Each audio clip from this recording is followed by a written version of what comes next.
Hello guys, and welcome to Girls Frontline.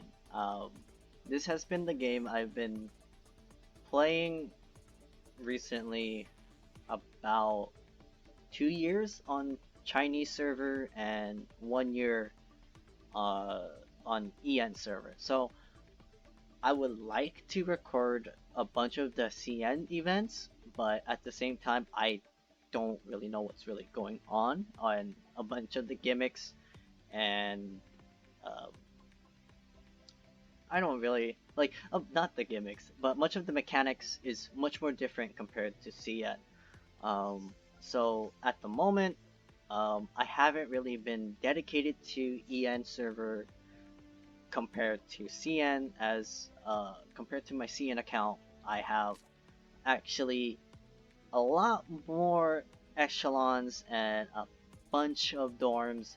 So at the moment, I'll most likely find time to actually do my daily login since I have been very lazy. But at the moment, I am preparing for not Arctic Warfare. I don't know why I was thinking about Arctic Warfare. I'm preparing for Singularity, one of the bigger events that is going to happen on EN fairly soon. I already have my echelon pretty much ready for it. It's going to be a bit difficult for me to really explain a lot of this, but I'm really going back to saying a lot. It's going to be slightly difficult as a matter of fact that I think it happens after chapter 10 or 11, but at the moment, since I'm recording all of this, it's going to be interesting to really go through everything again, but just take it as if I'm just gonna bum rush through the story from the very beginning. I'm going to be playing through each section. Um, if you guys haven't really noticed, my level's level 78. Again, I haven't been playing a lot, and I haven't really been focusing myself on this game due to the fact that a lot of the events that happen is when I am busy con crunching. And so it's gonna be interesting. Um, I think it's gonna be a fun little thing, just in case if you guys aren't familiar with the game. You're basically a commander commanding a bunch of T-dolls manufactured after or based off of weapon or based off of guns. I don't know why I'm mixing it up. And so this is where you become or you find your waifu. And so as you guys can see, my name is on here is 57, and I have 57 right there as my adjutant, if I pronounce that right. Prior, I kind of already started my dailies. I already crafted a few. In one of in my update video that should be already out by now, should be out. I ended up getting Corcano on accident, and I think she's on EN. Pink Corcano is pretty common. It's mainly the purple one that you want to try to go for. Oops. I am so professional, I forgot to silence my phone. I'm gonna do that. So, anyways, I'm not too sure how I'm gonna be formatting this or how I'm going to be dealing with this, but I think I might just post the full chapter by itself so that it'll be much more easier for people to understand what's going on in the story.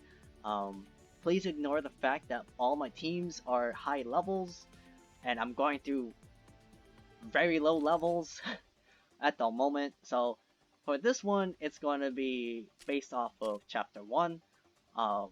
So as I'm going to go through it, I'm going to follow through chapter 2, chapter 3, chapter 4, chapter 5, and then after chapter 5, I'm going to go to chapter 0.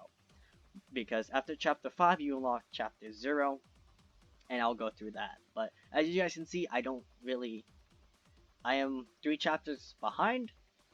I'm not even close to finishing chapter 6 because I did not find any purpose. Neither did I even do the emergencies. I did a bit of the night battle so that I could get some of the exclusive equipment through the drop rates. But at the moment, we'll go through chapter 1 Awakening fully through, and it will be posted without any cuts or anything. I'll try my best to mute myself when it's dialogue because I don't want you guys to hear my computer humming in the background while dialogue is going through. I am actually not too sure if I actually do have the dialogue repeat, so I should probably put that on. But it's best to turn off the skill cut-ins as well, but the heavy damage protection is useful. I can't really do anything since I am not playing on phone. Okay, so we're gonna do story playback on repeat for these chapters, and then once I reach to the point where I am not there, we'll go through it. So anyways, we will do 1-1 drill. I don't know, it's a bit redundant that I'm doing these chapters by themselves, but it makes more sense once you actually go through the story. So I'm gonna mute myself.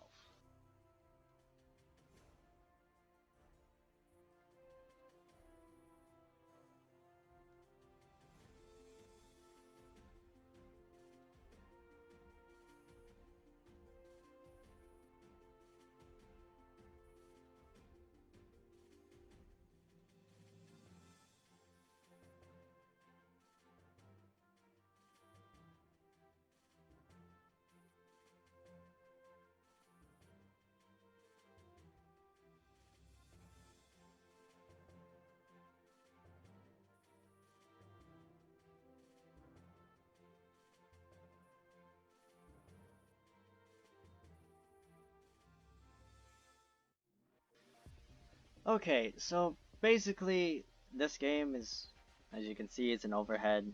I think it's a real-time strategy. So an RTS. So at the moment, as you guys can see, I don't have a lot to really work with here. But so since I'm pretty much starting this technically new, um, really, it's just.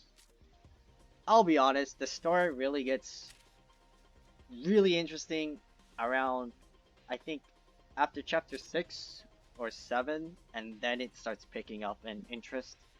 But I'm obviously not going to be doing this with Azure Lane because I've honestly, I don't even pay attention in the Azure Lane, um, into Azure Lane's story, but it's, I'll I'll play Azure Lane when there's an event. I'll be honest. But so pretty much the gimmick of it is basically capture the command post or take out the ringleader slash boss of the chapter. And muting myself.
So basically, that pretty much sums it up. So there's medals in this game that is optional. You could do the tactic where you just bomb rush it. I know there's a term for it. I think it was like rush B or something. And so pretty much you just basically do as much as possible. Okay, you know what? This is well, that's kind of embarrassing. So basically, with that, you get the minimal. You rush the command post as soon as possible, but the issue with that is that the moment you end up getting your command post captured, that's it. That's game over. So you can't really do much with that. So you need to be really careful. So at most, um,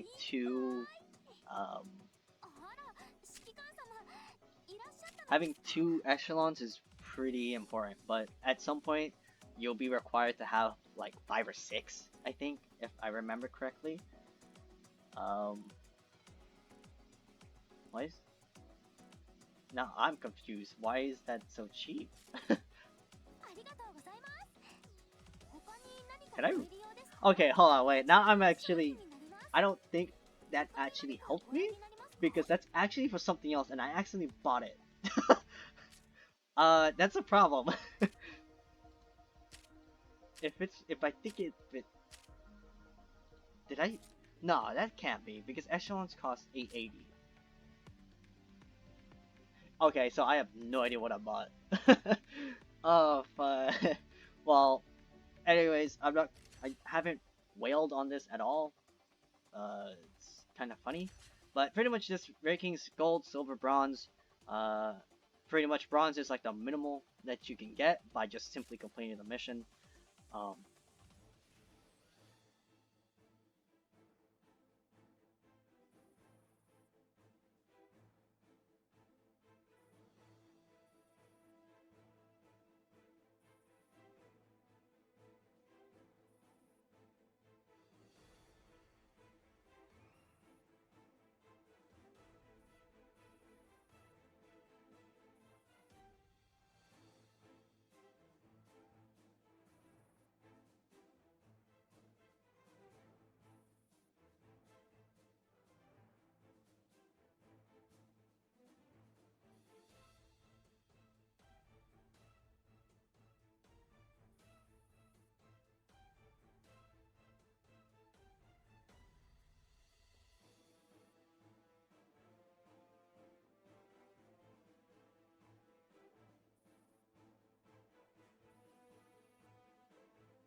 I honestly forgot what I was talking about. But I'm pretty sure that one is probably for something else. It said echelon. I was like, all right, cool. It's probably dorms actually, if I think about it. So with this one, so again, if you're new, combat summary pretty much explains to you how to get gold medals, silver, and bronze. So there's also UI help as well. Reward list will pop up on which guns you have gotten and which one you haven't. As you can tell, I have gotten everything on this map. As you can see, so if you wanted to get an S on this map, it's actually if you start, it's actually a bit more difficult because depending on which way you go, you could get this teleport here and then move. Once you capture that, this one will move over here and attack while it's their turn. This one will move up, and this one is very dependent. It will either move forward or move back to the command post. So it's really RNG based if you only have one echelon when you first start, and so Um, it's it's pretty interesting trying to get everything started in a way, because all you really have in the beginning are pistols, and I would honestly would have set up an echelon of just pistols, but most of the pistols I have are kind of already leveled in a sense. But okay, that was weird. They usually move, but again, we're just gonna kind of rush through it, because this is just basically setting you up for levels and getting used to the gameplay. As you can see, you can actually move them around in the preset. If you guys were ever wondering, in the formation, depending on their formation, they will keep their buffs, their passive buffs, in the tiles. Uh, it's really weird to explain it, but as long as they're still there, they keep the buffs. Because when I first started, I thought I had to keep them in the formation to keep their buffs, but they end up staying. So I'm just gonna capture this node and then start this.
Honestly, having this mute option is actually pretty useful.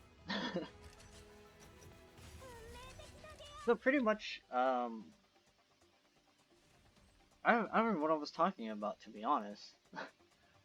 So I should probably clear out some of my inventory.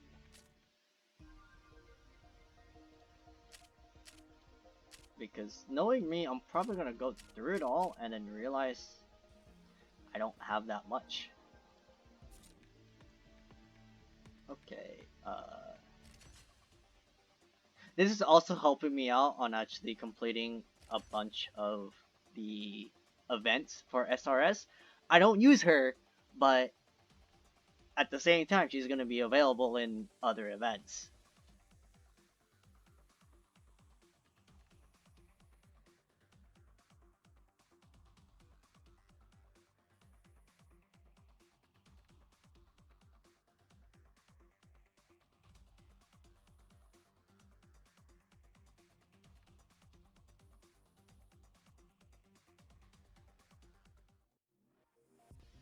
Okay, so interesting thing is that sometimes the night battles will actually reuse the same map template for when you're doing night battles, but it's more of higher armored enemies, and so am I gonna do night battles? Probably not, because I'm kind of stupid when it comes to night battles. But you know what? That's fine. I might do them, I might not. It really varies on how I really feel like if I should be doing night battles. But at the moment, it's really those the emergencies and the night battles. I think are pretty much optional or side stories, so that you meet the other teams that isn't in the or that isn't part of the main story, but are still there, functioning in a way. So it's like, um, depending on the manufacturers, you will have HK. Was it HK? I'm trying not to like say much, but without spoiling anything. But at the same time, it's like you're watching this because you've probably played the game before and you just want to see other people play through it, and so it's like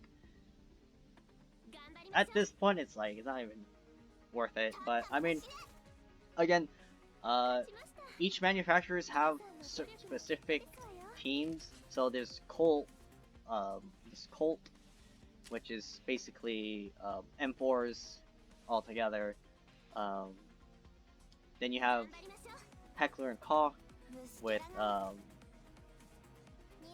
bunch of their guns, um, and then you have some teams that aren't official, but there's Team Negev, obviously with IWI, I think. I think that's them.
Interesting enough, Ingram is actually Mac 10 or Mac 11.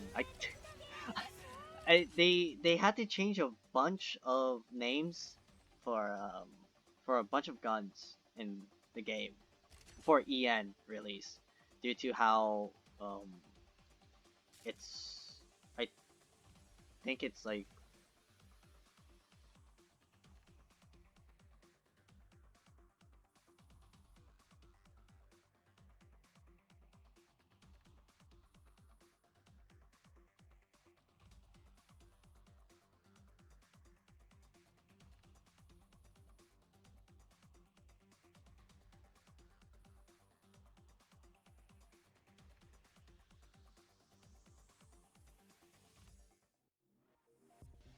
okay. Yeah, interesting enough, they had to do it's because of licensing. So some guns that you know that is HK is gonna be called GR.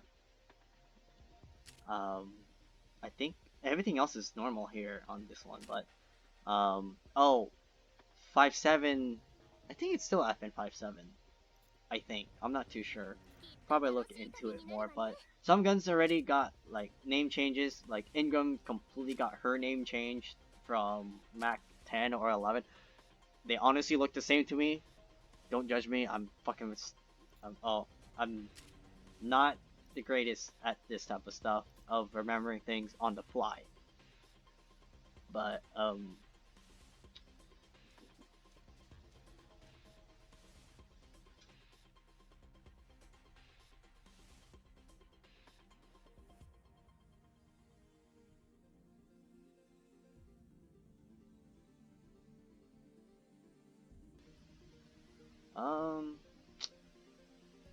I'm just gonna bum rush it.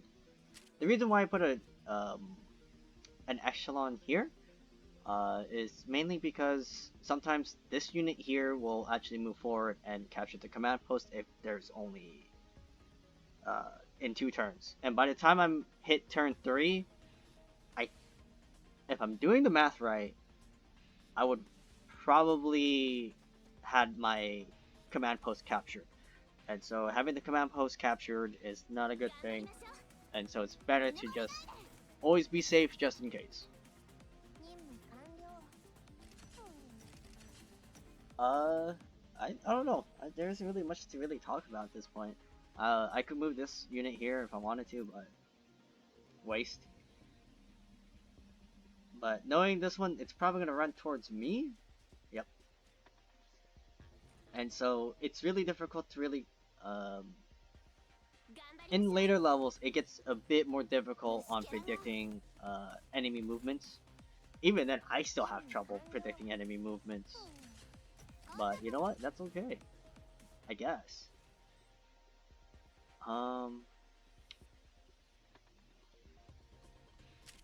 But usually having the units capturing command posts doesn't really matter. On some levels, uh, what was it? It'll continuously spawn them. So having them not be there on command posts on certain levels, it's good, and then you still get your extra movement.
I honestly forgot which chapter I was just on. I think it was chapter 5? Oh wait, I want to check this one real quick. Okay, we just did this one. Excuse you. Okay, we're gonna go back. So yeah, okay, now I'm on 1-5. Well, that's embarrassing. Okay, so this one, every chapter has a final boss in a way.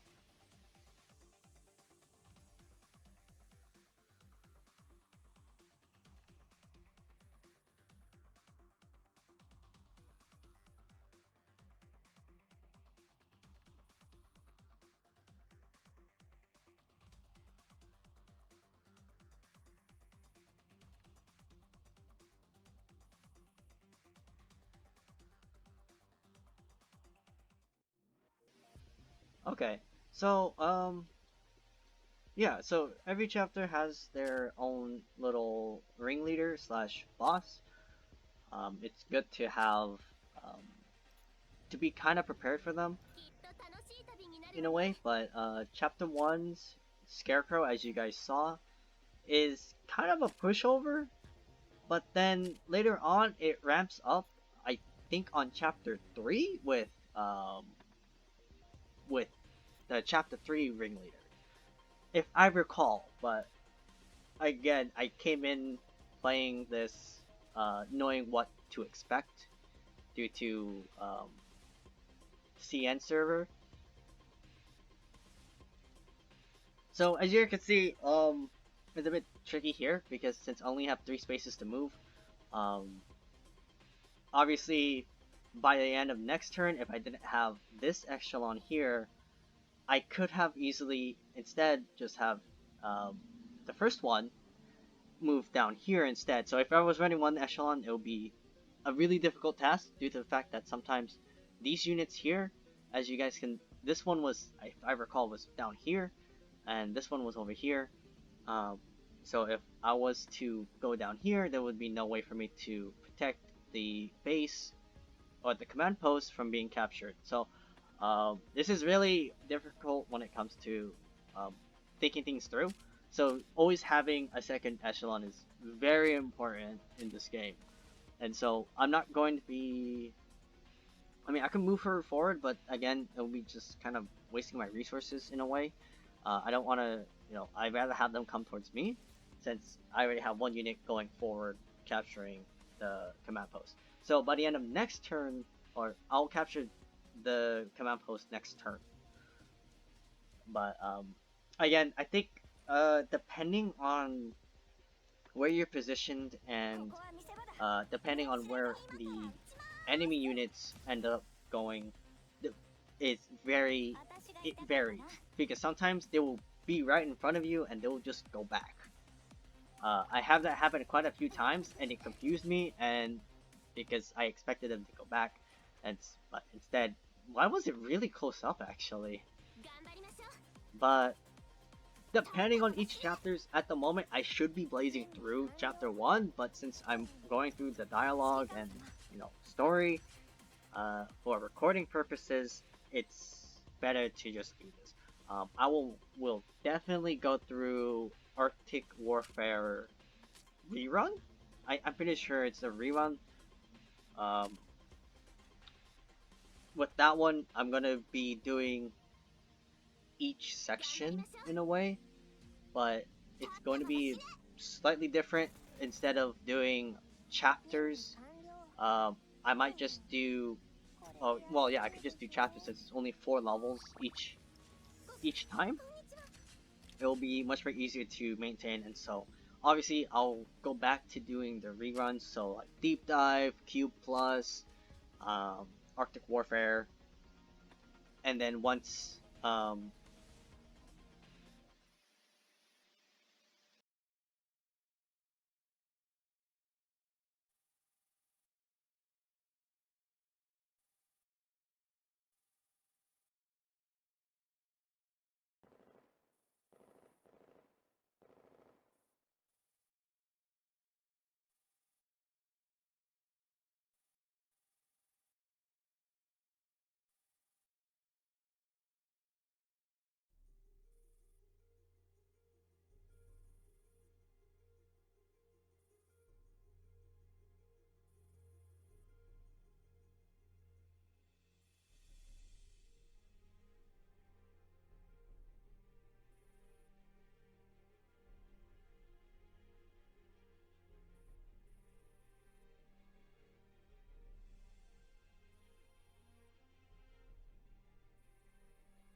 okay, so we're about to end this chapter fairly easily. Um, the one thing I dislike with Scarecrow's map layout is that it is probably the longest one that isn't an event early on in the beginning.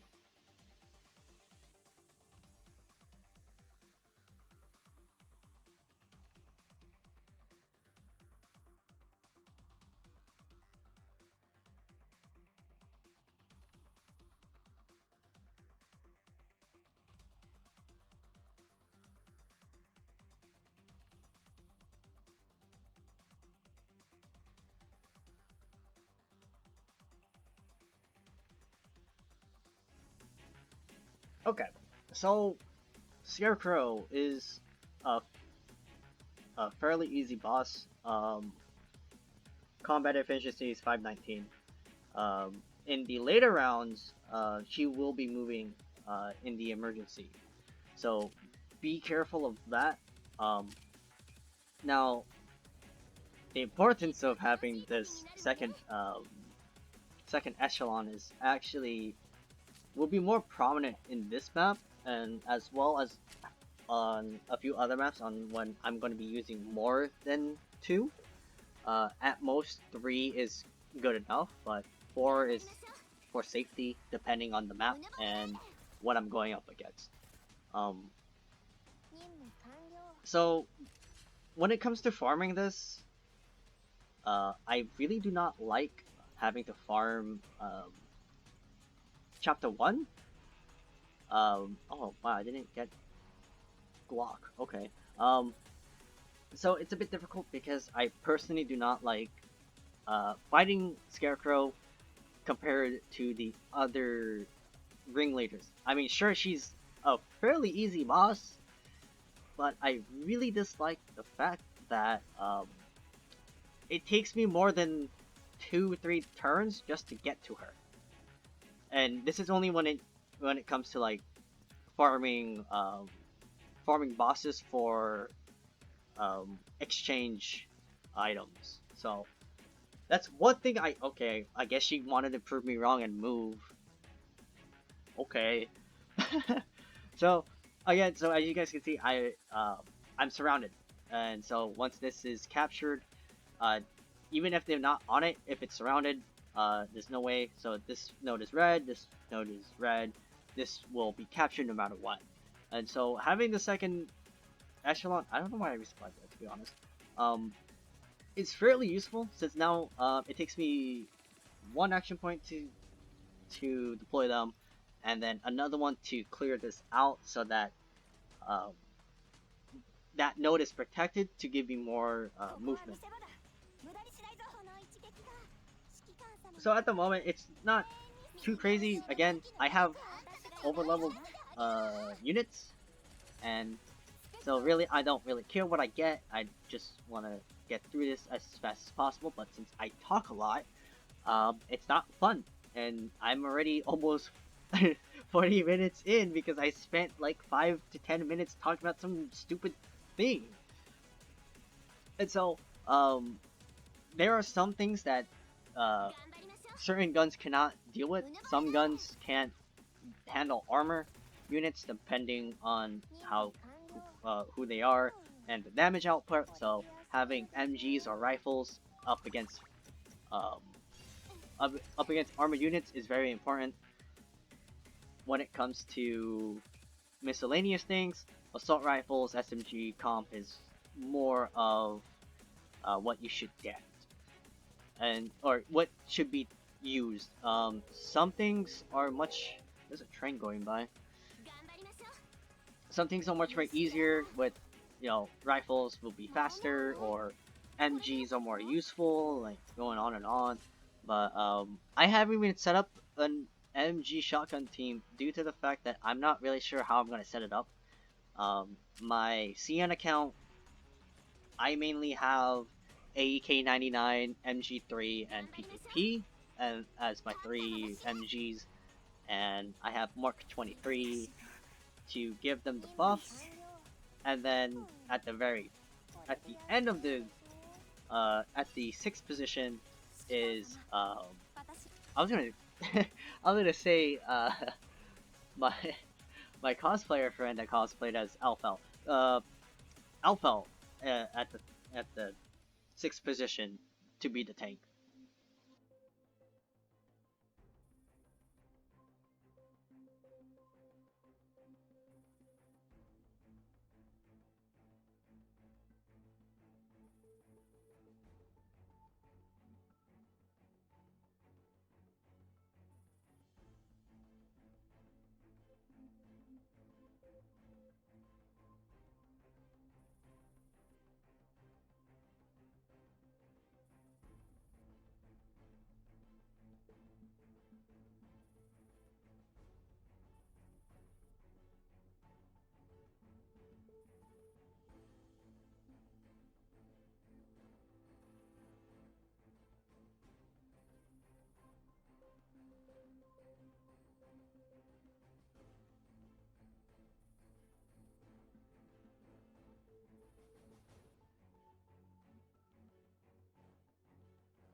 Alright, so that's pretty much the end of chapter 1. I'm not gonna go through Emergency, as Emergency is a buffed up, more heated version of Scarecrow, and it's only 4 chapters. But I'll probably do night battles as a way of compensating for that, but night battles are a bit more trickier compared to normal battles. And so I'd rather not go through that whole escapade, but it'll be interesting. It's not going to be too hard, not going to be too crazy. Um, so at the moment, I'm just kind of rushing through the menu. Hopefully, I get something I need. I don't think it's time for batteries at the time I'm recording this, so that's fine. But as you guys can see, okay, it wasn't a dorm. I have no idea what I got. But anyways, other than that, if you guys don't know, I will be doing more of this periodically, but with Girls Frontline, it'll be a whole thing. So the next time you will see Girls Frontline will be chapter 2. So anyways, if you guys like the video, it's a bit difficult for me to really talk through all of this since most of the dialogue is there. There's going to be quite a bit more dialogue as the story progresses more, but it's going to be more interesting the more we go into each chapter. Chapter 2 is going to be slightly different. It's actually one of the easiest farms you can do for levels when you begin, but that will be for next time. But anyways, if you guys enjoyed, leave a like, follow me on social media which are linked in the description and on my channel. And as always, I hope you guys have a great day, and I'll see you guys in chapter 2.